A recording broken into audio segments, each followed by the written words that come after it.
Maihahambing po ang buhay natin sa isang giyera. Lahat tayo ay mga sundalo na patuloy na nakikipaglaban sa mga suliranin at dagok ng kapalaran. Hindi uurong sa pagsubok, hindi susuko sa hapdi.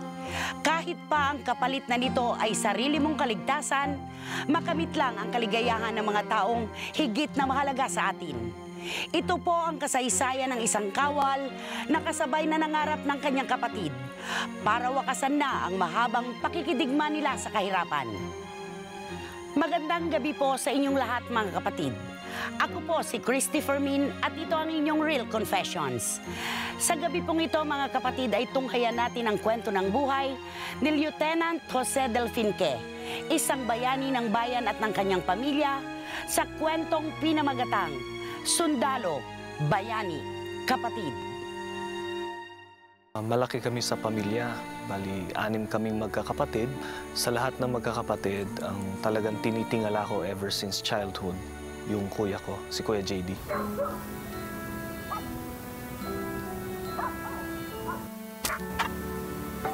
Asintado ka talaga, kuya. Galing mo. Sa lahi kasi natin na sundalo eh.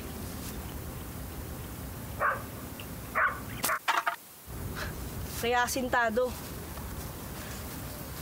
Kuya, siguro kung hindi nagkasaka si tatay noon, siguro naging sundalo rin siya. Kaya akong tutupad ng pangarap niya. Magiging officer ako ng AFP. Sila nanay. Paano po tayo? Oh, kaawa ang ngayon ng Diyos. Ano po? Oh, pakisahin mo na ito na makapagpanangalian ng mga anak mo. Sana magkasya yan. Pagkakasyahin ko. Huwag po kayo mag-alala, tay. Busog pa naman po kami. Pero may isang malaking problema pa kami ng nanay niyo. Ano po yun, tay?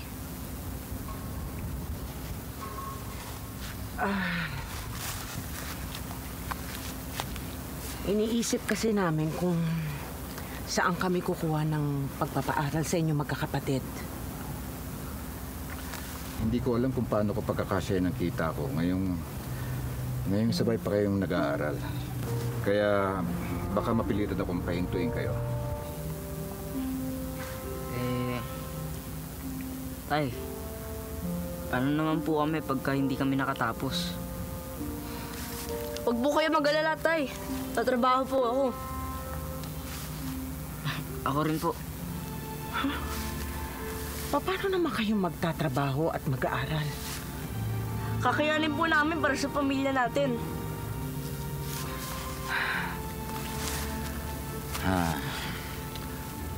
Salamat mga anak. At naintindihan niyo ang kahirapan natin. Di bali na pong mahirap, tay. Basta po, magkasama ang buong pamilya natin. At wag na po kayo mag-alala. Pagtutulong-tulungan po na kayo magkakapatid na mapaunlad itong pamilya natin.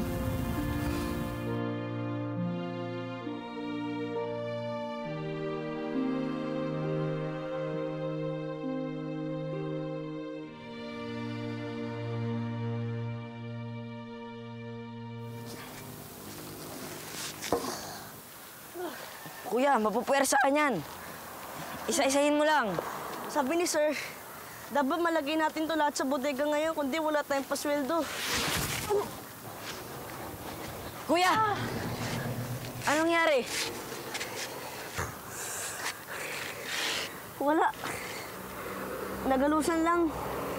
Babalutan ko ng itong damit, ayos na to. Nagalusan namamagana yan eh. Huwag ka mag-alala, kaya ka ba mabuhat? Pag di na ako nabuhat, wala na tayong pasweldo. At saka malayo to sa bituka.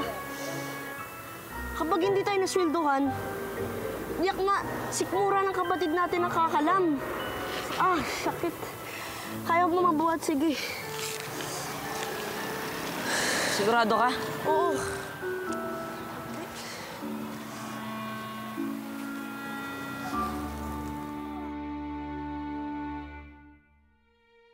Si Kuya JD, talagang pinilit niyang ipakita sa amin kung paano kami dapat mag-contribute sa family.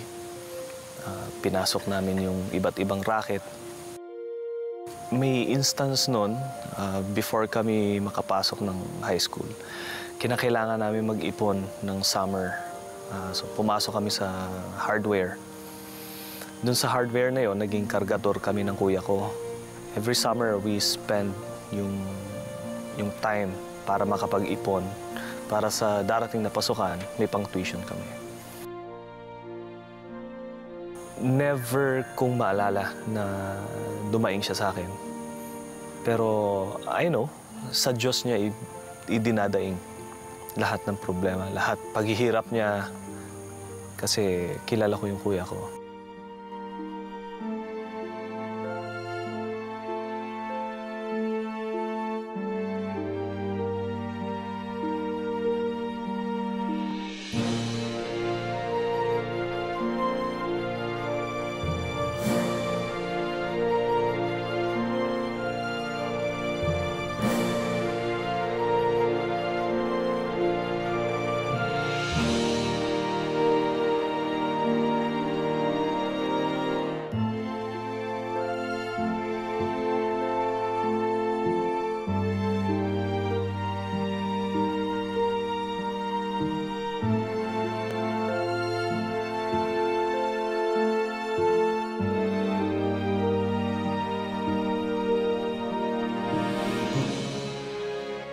Sobra talaga yung pagsisikap ng kuya ko na maitaguyod yung family din namin. Naging inspirasyon nga siya ng family kasi mas nauna siyang namulat dun sa responsibilidad ng pagiging mas nakakatandang kapatid.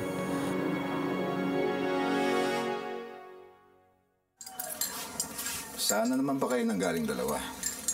Tay, madami po kasing delivery ngayon eh. Tay, ito na nga pala po sweldo namin ni Kuya. Binawasan lang po namin ng 50 pesos yan kasi may kailangan po kami sa school.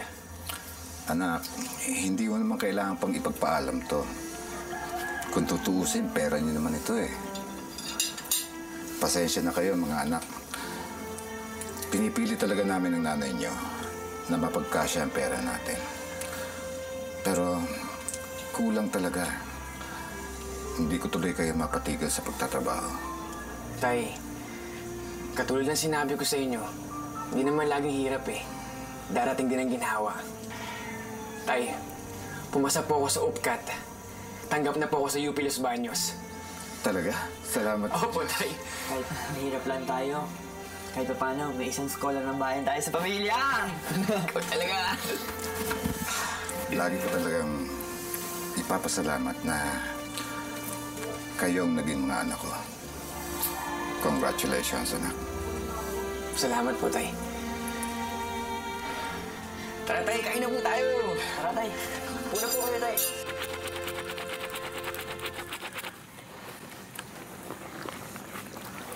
Eren, Po. kanino ba yung mga damit na nilalaban ng Kuya JD mo? Oo nga po, no. Hindi naman po sa kanya yung mga nilalaban niya.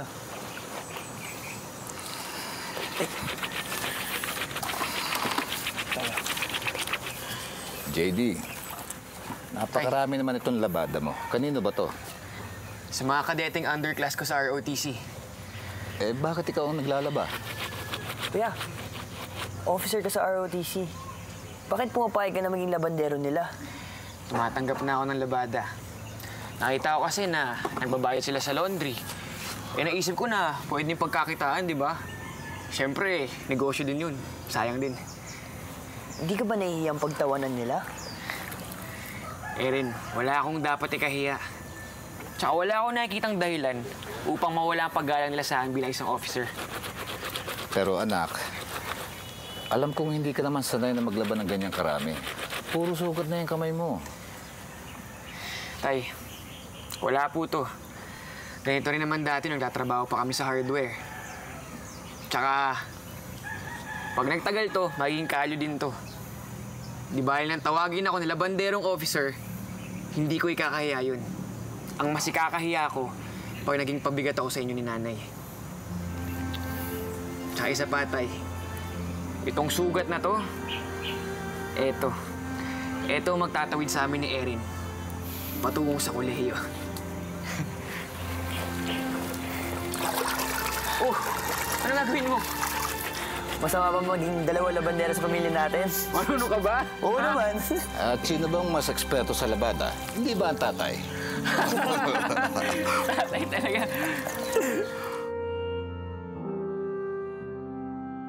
Nakita namin yung mga kapatid ng papa ko. Dalawang militar din, isang army, isang marines. Nabuo yung pangarap namin na pumasok ng pagiging sundalo. Kuya!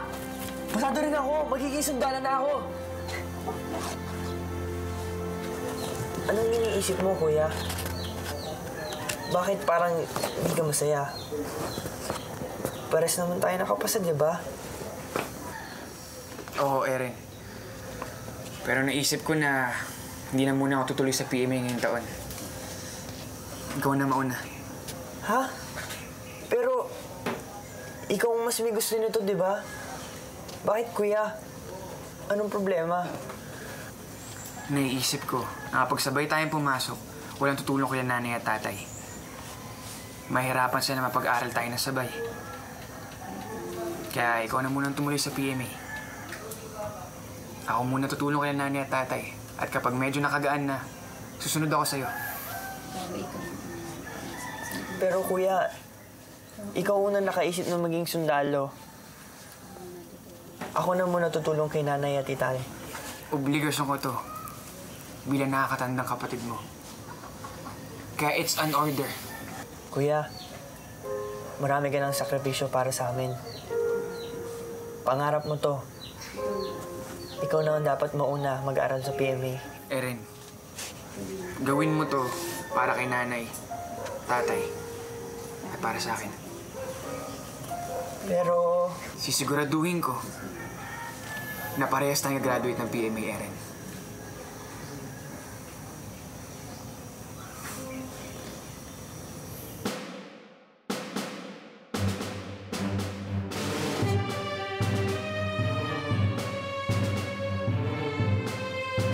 Nung pumasok ako ng PMA, napilayan yung pamilya.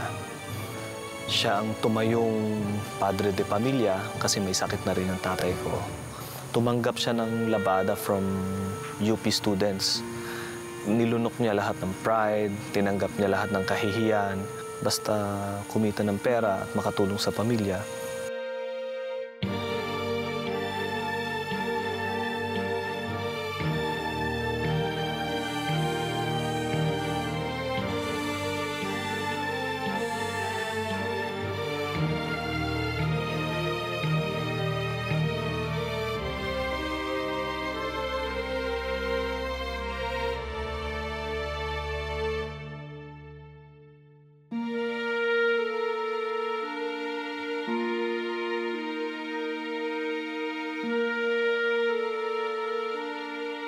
They really isolated me from whatever news na nangyayari sa bahay.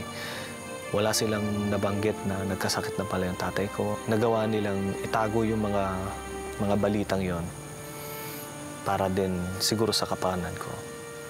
Mabuti na lang mild stroke lang ang sakit ng tatay niya. Sana gumaling siya kagad. Hindi ko na nga alam kung saan ako kukuha ng pambayad dito sa ospital na ito eh. May ipon naman po ko. Galing sa kita ako sa paglalabada. At kung sakaling kapusin man tayo, makagawa naman siguro tayo ng paraan. Minsan hindi ko na talaga maintindihan. Hirap na tayo. Pero hindi pa rin humihinto ang pagdating ng pagsubok. Nay, huwag na po kayo masyadong mag-isip. Baka mamaya kayo naman magkasakit eh. Nay, wala namang pagsubok hindi natin kaya malagpasan. Sasabihin pa ba natin to kay Erin? Huwag na po muna, Nay. Mag-isa lang siya. Sigurado ako, makadagdag lang to sa kalungkutan niya. Baka mamaya, maka-apekto pa to sa pagtitraining niya.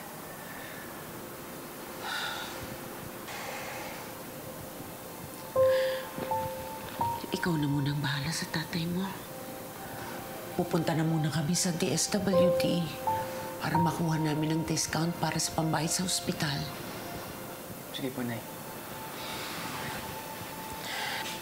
Halika.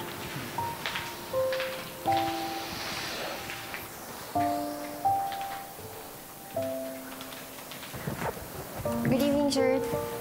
Check ko lang po yung BP. Sige.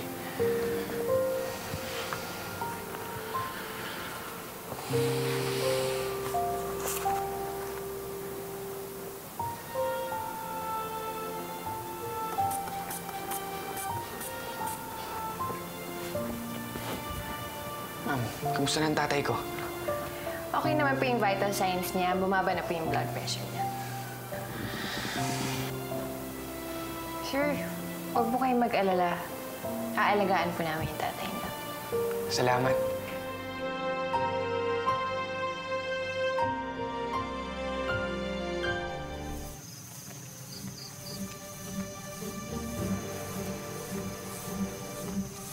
Doon!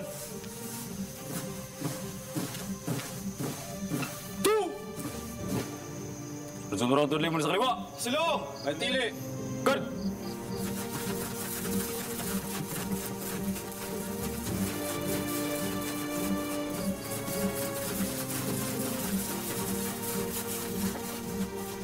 Sir! Carry on, soldier. Anong sir? Miss kita, kuya! Kumusta ka na? Okay naman. Eto, hirap sa pag-a-adjust sa training. Kaya mo yan. Ikaw lang naman nagturo sa akin ng mga drills sa ROTC eh. Iba pala dito, no? Medyo mahirap na masarap. Kumusta na si tatay? Yatake na naman siya sa puso? Okay na siya. Tutok sa pag-aalaga sa akin si nanay. Gusto nga makauwi eh. Para makadalaw kahit sandali. Ibinilin sa akin ni tatay. Nasabihin ko daw sa'yo, huwag mo na siyang masyadong isipin. Gagaling daw siya ng gusto pag nakita na tayo na pares na naka-uniforme pang sundalo. Ano ka ba? Ngayon lang tayo nagkita. Tama na mga problema. Kwentaan mo naman ako. Tara. Sige na. Kasi mamaya papasok na naman ako. Erin, anong ginagawa mo dito? Bawal ka dito. Hindi naman tayo magpapahuli.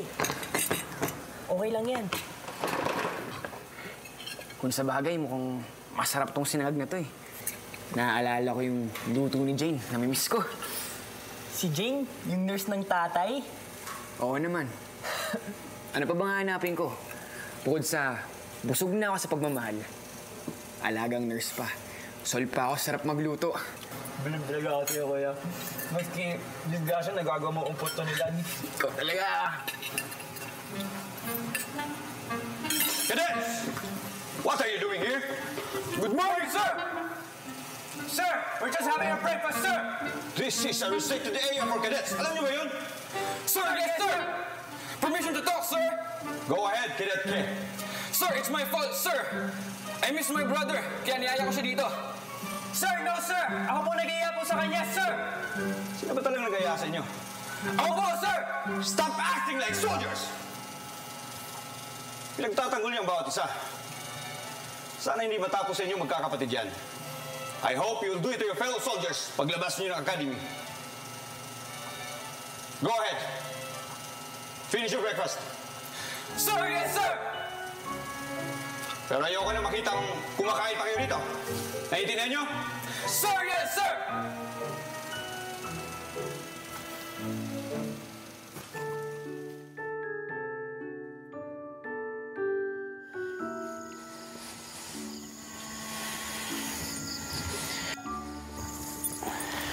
Jane, kanina ka pa tahimik dyan ah. May problema ba? May gusto ka bang sabihin sa akin? Iniisip ko kasi, sandaling panahon na nga lang tayo nagkasama, tapos aalis ka pa kaagad. Jane, kakabalik ko palang galing sa academy. Yan na agad ang iniisip mo. Yun na nga eh. Ilang taon tayo hindi nagkita, tapos ngayon aalis ka na naman. Bakit? Sumusuko ka na ba? Nagsasawa ka na? Hindi. JD, hindi ako nagsasawa. Kaya kong tiisin lahat yun kasi mahal kita. Pero hanggang kailan? Jane, sana huwag kang sumuko. Isa ka sa mga dahilan kung bakit patuloy ako nangangarap. Gusto ko, kasama kita sa pagtupat ng mga pangarap na yun. Jane, mahal na mahal kita. Mahal na mahal din kita, JD. At dahil doon, kaya kong tiisin lahat. Jane, habang nasa serbisyo ako bilang sundalo, hindi kong papangako sa'yo na araw-araw tayo magkasama. Pero isa lang masisiguro ko, habang buhay, ikaw lang ang laman ng puso ko. Aalis ako, oo.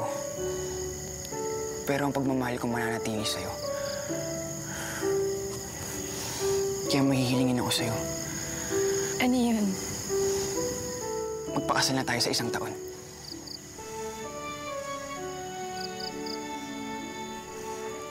Bakit di ka umiimik? Kung hindi ka pa handa, okay lang. Maintindihan ko. Oo, JD. Ibibigay ko ang sarili ko sa'yo ng buong buo. At sasamahan kitang buuin lahat ng mga pangarap mo. Kasi mahal na mahal kita.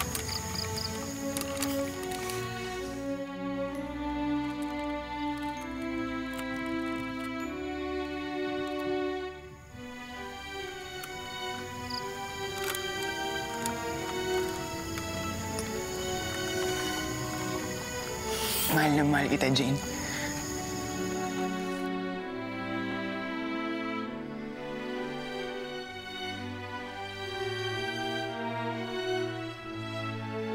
After graduation, yung lump sum, first 4 months na sweldo, plus yung savings namin from the PMA allowance, yun, ginamit namin for the renovation ng bahay.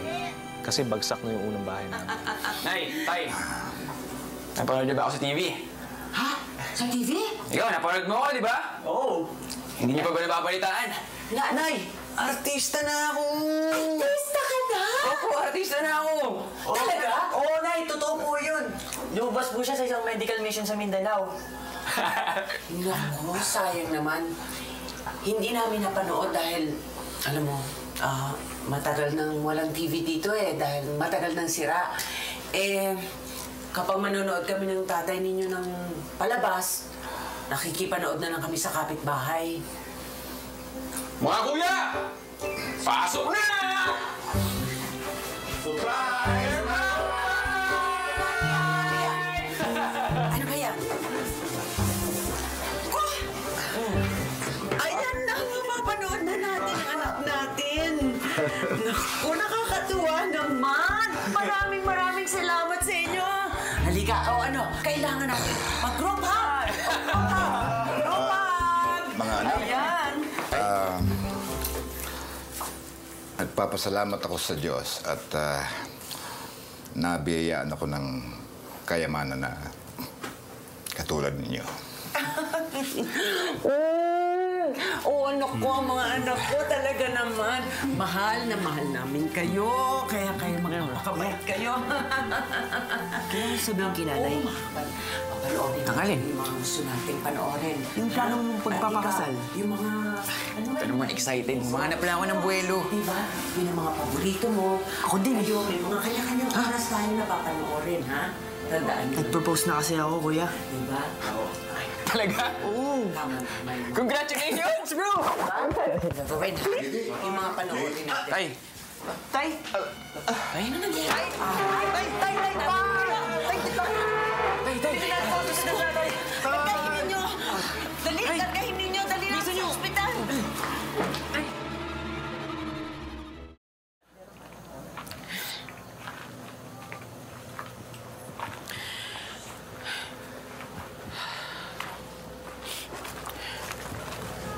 Sayang.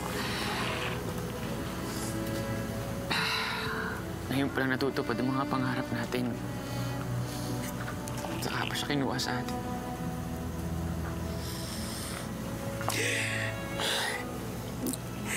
Sinisiguro ko sa'yo, nasan man ang tatay niyo ngayon. Inaabangan niya ang araw na dumating na matupad ang mga pangarap niya. Para po kay tatay. Para po sa inyo. Nay,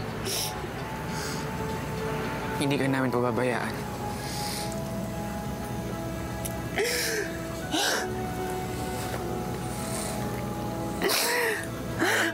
Napakasakit na nawala sa akin ang tatay ninyo.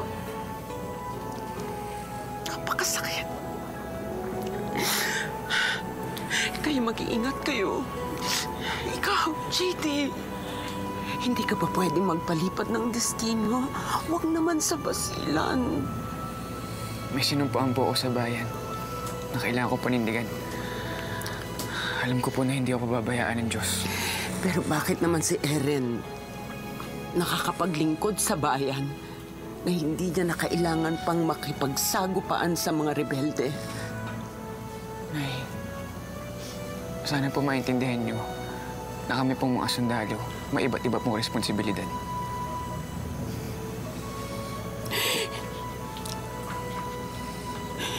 Hindi ko nakakayanin ang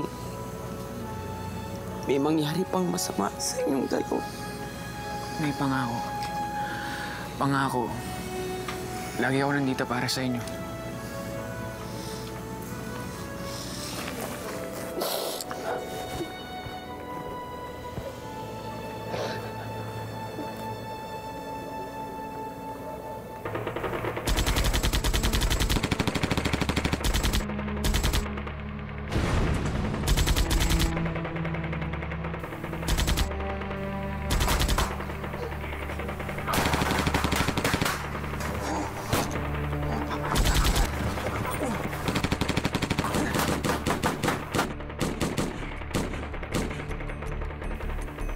We're under attack. I repeat, we are under attack. We need backup. Copy?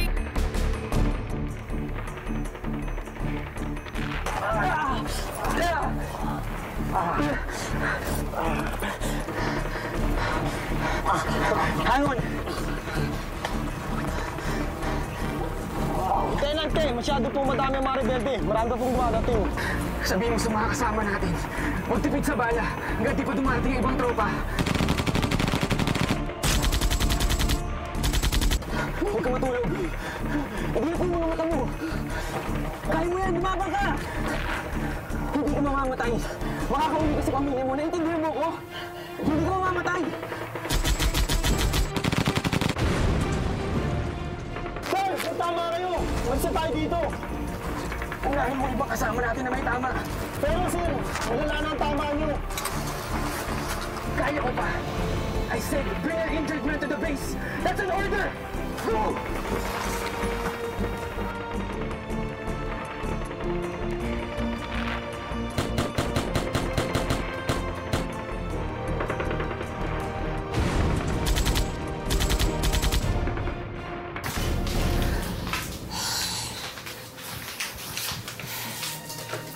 Bakit, Nay, kanina pa kayo paikot-ikot dyan, Nay? Hindi ko nga maintindihan eh. Buksan mo kaya itong TV. Manood tayo news.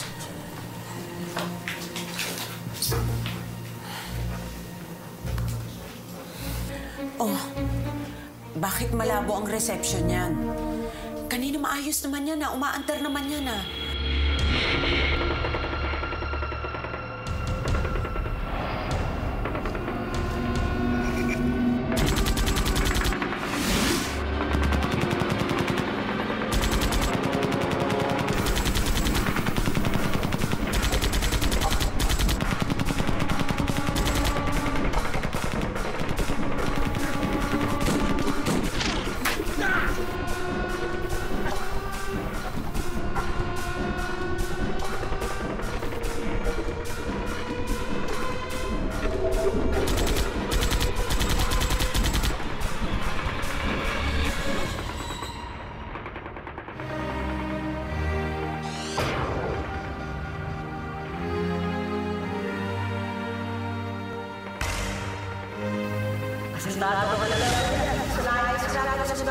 Kuya, mapupuwersa ka niyan. Layo to sa bituka.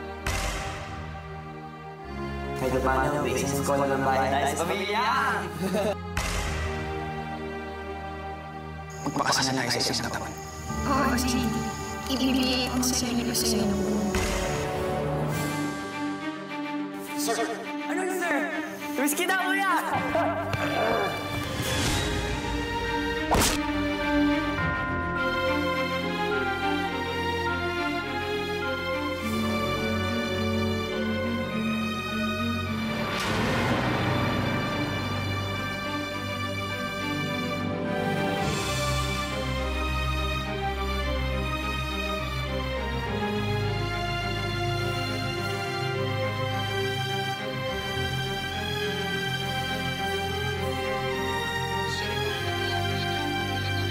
Nanay, okay na, Nay. Sundalo, matapos makaengkwentro ng mga rebeldeng MILF sa Basilan kahapon.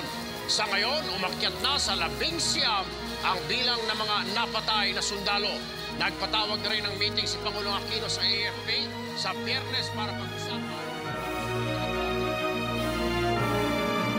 Kung makikilala mo yung character niya, parang utak pulbura. Talagang gusto niya mapunta sa frontline. So it was on his personal discretion to be assigned in Zamboanga and Basilan.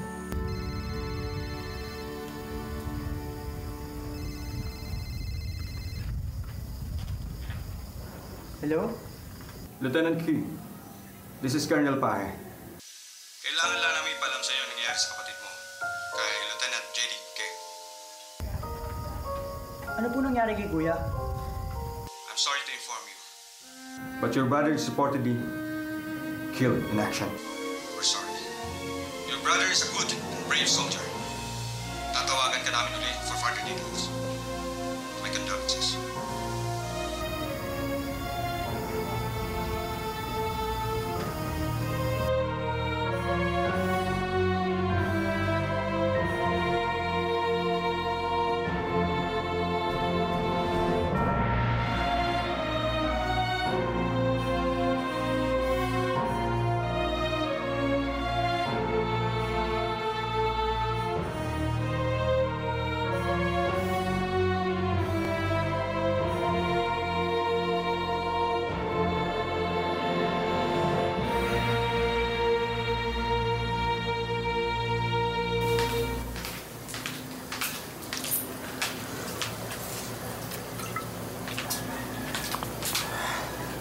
Anong nangyayari sa'yo? Bakit ka umiinom?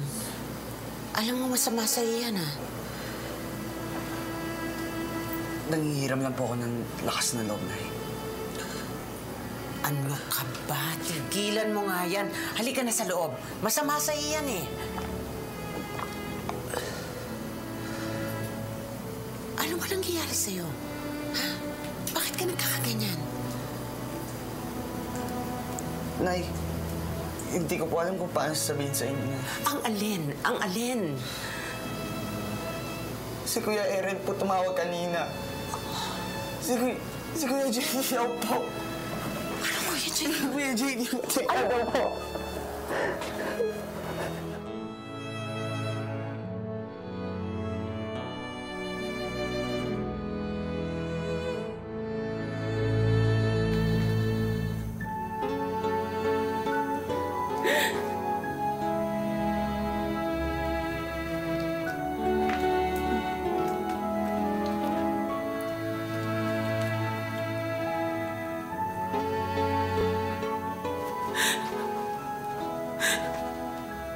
Anak ko, bakit mo ko iniwan? Anak ko, bakit mo ko iniwan? Itong buhay mo,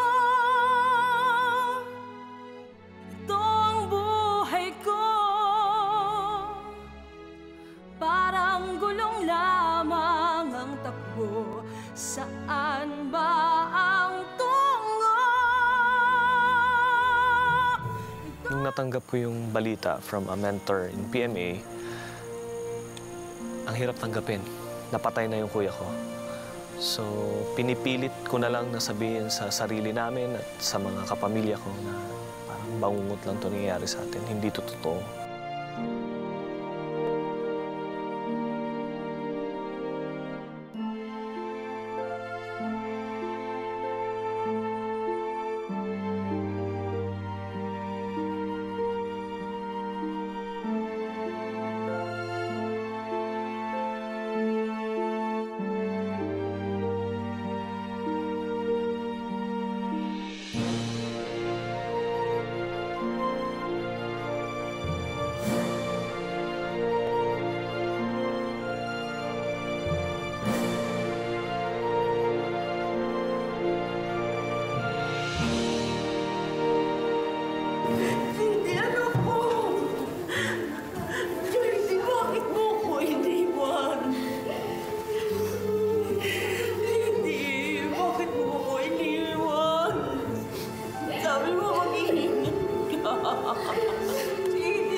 Siguro naman natuto ka na sa nangyari sa kapatid mo.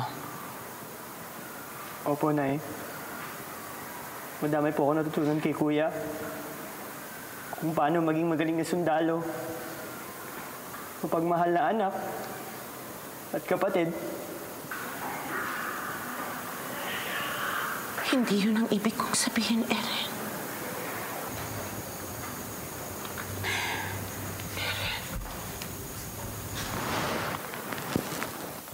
Sanang mangyari sa'yo ang nangyari sa kuya mo. Tumigil ka na sa pagiging sundalo.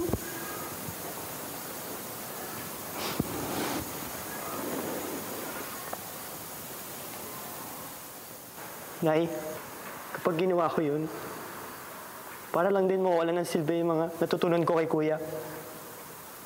Nangako ko sa kanya na walang iwanan. Kaya hindi po pwede na matapos mga pangarap niya para sa bayan at para sa ating mga naiwan niya. Ako po ang magpapatuloy ng mga pangarap ni Kuya JD.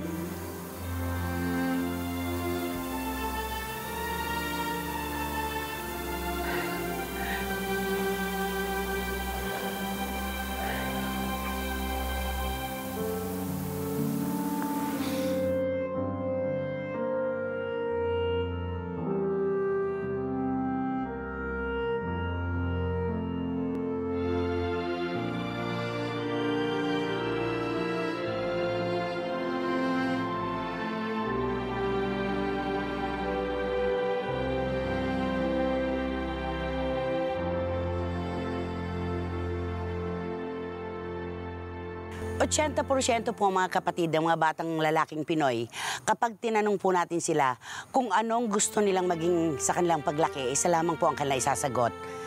Gusto nilang maging kawal, gusto po nilang makapagsuot ng uniforme ng sundalo.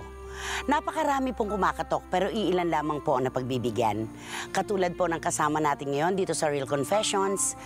Bagaman nawala po at iniwan siya ng kanyang kapatid na sundalo rin, ay siya po ang inaasahan ng kanyang pamilya at natin na rin na magpapatuloy po ng pangarap nilang magkapatid na nagmamahalan. Magandang gabi sa'yo, Lieutenant Eren K. Magandang gabi sa'yo. Magandang gabi rin po. Nung unang mong malaman ang pagkamatay ni Lieutenant JD, anong unang pumasok sa isip mo? Napakasakit po yung pangyayari. Knowing the fact na 2 months pa lang po ang nakalilipas nang namatay ang tatay ko. Humina ba ang iyong inspirasyon at aspirasyon na ipagpatuloy ang buhay mo bilang isang sundalo? Nagkaroon po ng paglamig yung baga. Kung saan hindi na po mapapansin na yung 19 na buhay ay nawala. So kasabay po nung paglamig ng baga na yon, naisip ko, hahayaan ko rin ba lumamig yung pangarap? Pati ikaw? Oo. Meron ba siyang iniwang mga salita sa'yo, si Lieutenant JD, bago siya nawala? libing po ng tatay ko, sinabi niya na handa po siyang mamatay sa bayan. Sana po yung mga kabataan din magkaroon ng ganung desire na mapaglingkuran. To the point po na nalimutan po niyang pagsilbihan yung pamilya. Oo. Kapag ikaw'y nagkaanak ng lalaki, sasabihin mo ba sa kanya o papayag ka ba pag sinabi niya sa'yo na, Dad, gusto ko rin pong maging sundalo? Definitely po, papayag ako kung gusto po niya. Hindi ba nag-cross sa isip mo kahit minsan lang ang sabihin na baka magkaganito din ang buhay ko? Pumasok ba sa utak mo ang pagsuko? Ang pagsuko po ay hindi option. Wala naman po sigurong challenge na ibibigay ang Panginoon na hindi mo kayang gawin. At bilang panghuling tanong ko sa'yo, gaano kadakila ang kapatid mo para sa iyo? It can never be measured by any kind of medal.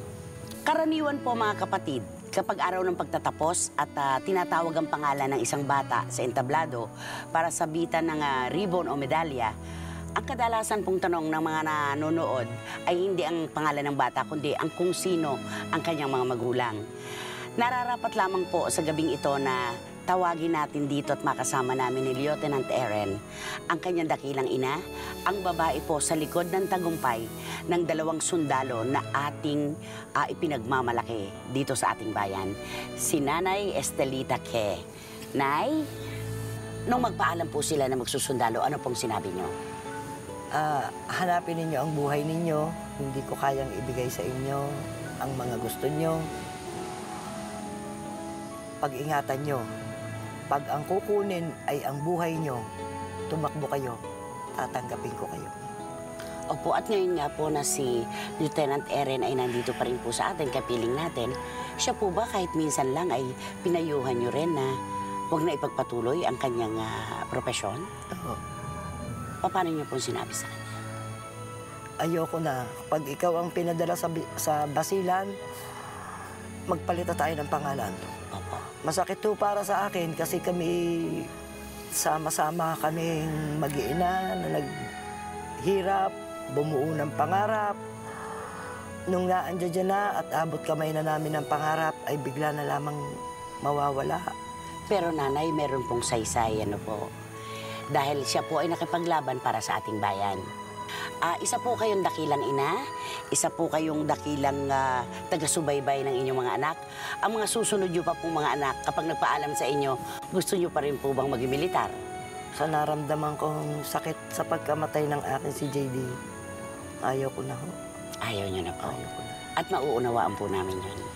Maraming salamat po. Thank you so much po. Maraming salamat po. Thank you po. Karapat-dapat lamang nasabitan ng medalya si Lieutenant JD sa pagkadakila ng kanyang pag-ibig sa tinubuan niyang lupa at dalisay na pagmamahal sa kanyang pamilya. Dapat lang siyang saluduhan dahil sa walang pag-iimbot niyang pagtupad sa kanyang tungkulin sa bansa at sa kanyang mga mahal sa buhay. Maaga man siyang nawala, ay habang buhay pa rin nating maaalala ang kanyang kabayanihan at kabutihan. Naway maging inspirasyon si Lieutenant JD sa ating lahat na maging kawal ng buhay na handang harapin ang anumang hamon ng kapalaran. Pangkaraniwang buhay, kakaibang karanasan, totoong kwento ng katapangan at tagumpay. Magandang gabi po sa inyong lahat mga kapatid. Ako po si Christy Fermin at ito ang inyong Real Confessions.